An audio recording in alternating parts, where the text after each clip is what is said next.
こんにちは。アメリカ在住翻訳者ランサムハナです。英語の先生と日本語の先生もしています。今日は、翻訳者になりたい方や翻訳者駆け出しの方によく聞かれる質問なんですけれど、翻訳者になりたいんだけど専門分野をどうやって決めたらいいの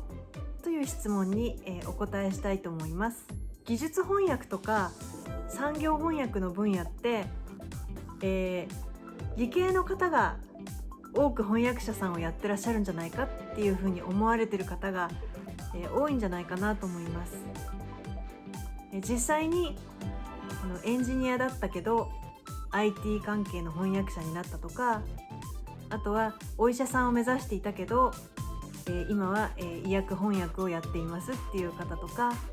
弁護士さんを目指していたけど今は法務の、翻訳者になっているっていう方も、いらっしゃいます。でも、翻訳業界には結構文系の翻訳者さんもたくさんいます。私なんかも教育のバックグラウンド、翻訳者になる方法のビデオでお話ししたんですけれど、私もともと英語の先生と日本語の先生だったんですね。なのでバリバリの文系、全然理系のバックグラウンドがない状況だったんですね。なので産業翻訳をやりたいっていうふうに思ったとしても、どの分野から入っていったらいいかっていうのが全然わからない状況でした。そういう方もたくさんいらっしゃると思うんです。翻訳者を目指している方って語学が大好きで語学を勉強してるけど、そんな理系じゃないし、そういう時はどういう分野を目指したらいいのかなって思ってらっしゃる方も多いんじゃないかと思うんですね。で、そういう方に、お伝えしたいのは、まず自分の何が興味があるかっていうのも大事なんですけど、マーケットのニーズを、ちょっと見極めて、でどういう分野の仕事があるかっていうのを、ちょっといろいろ手を出して経験してみるのがいいんじゃないかなって思っています。私は今でこそ IT 翻訳の、専門っていう風に言ってるし、自分の経歴でもニューヨークの日経新聞社からプレスリリースの翻訳を受けるようになって、それでそこからフリーランスとして翻訳者になったっていう風に経歴には書いてあるんですけれど、その経歴の前に実は地元の翻訳会社で日英翻訳の特許の翻訳のチェッカーっていう仕事を数ヶ月していたことがあります。たまたま日本語ができる人が、海外に住んでたのでね、日本語ができる人があまりいないっていう状況だったので、アルバイト感覚でまずはその日英特許翻訳のチェッカーっていうのをやってみたんですね。で、特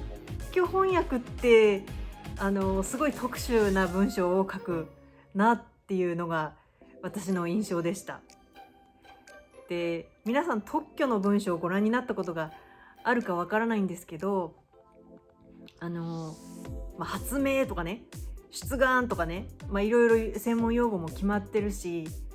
あと印象的だったのは最初の文章がやたらと長い。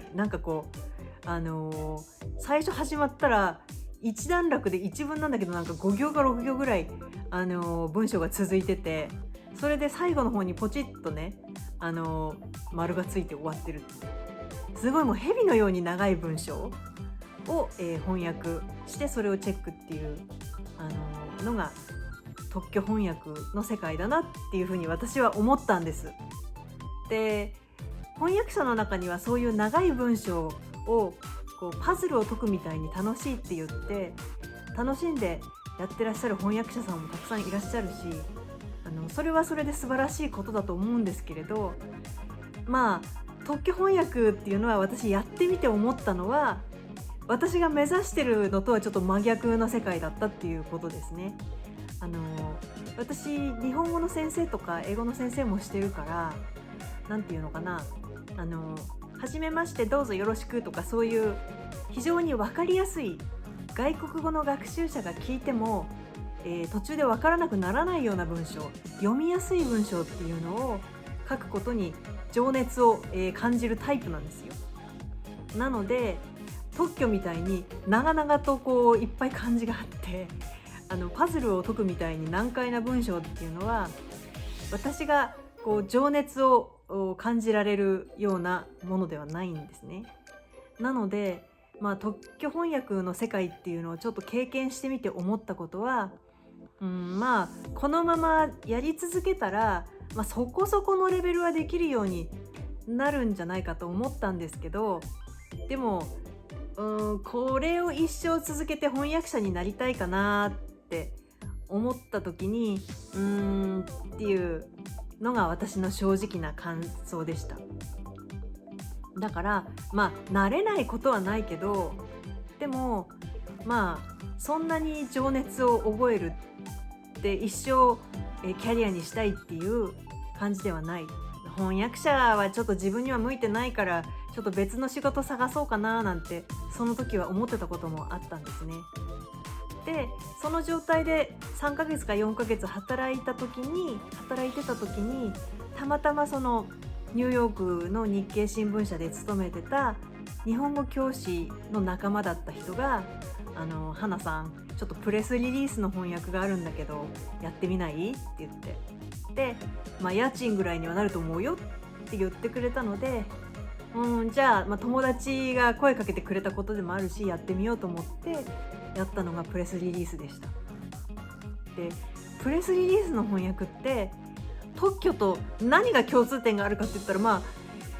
みんなが見たことがない新商品の説明であるっていうところ以外は全く共通点がない、世界だったんですね。でしかもプレスリリースだから、情報の鮮度が大事だっていうことで朝の10時ぐらいに仕事が来たらその日の2時か3時にはもう仕事を納品しなきゃいけないっていう、毎日締め切りがある非常にハードな仕事でした。で正直もう本当に大変で辛いなと思ったこともあったんですけど、でもなぜか、特許の翻訳をやってた時のようななんかちょっとこう、退屈だなとかねちょっと無味乾燥でつまんないなっていうふうに思うことはなかったんですね。多分それは読者に読みやすい文章を書いて届けるっていうところが今まで私が教えてやってきた日本語の教師の仕事とかそういうのに共通するところがあって自分なりにやりがいを見出したからじゃないかなと思うんですね。すごいハードな仕事だったんですけど、でも来る日も2年間それを続けてで2年続ける頃にはかなり腕が上がったと思うんですね。で翻訳会社のトライアルにも無理なく合格するように、なっていました。それで私は IT 翻訳者になったっていう背景があります。もし私がそこで特許はちょっと向いてないからと思ってでもう翻訳者になるのをやめようと思っていたら、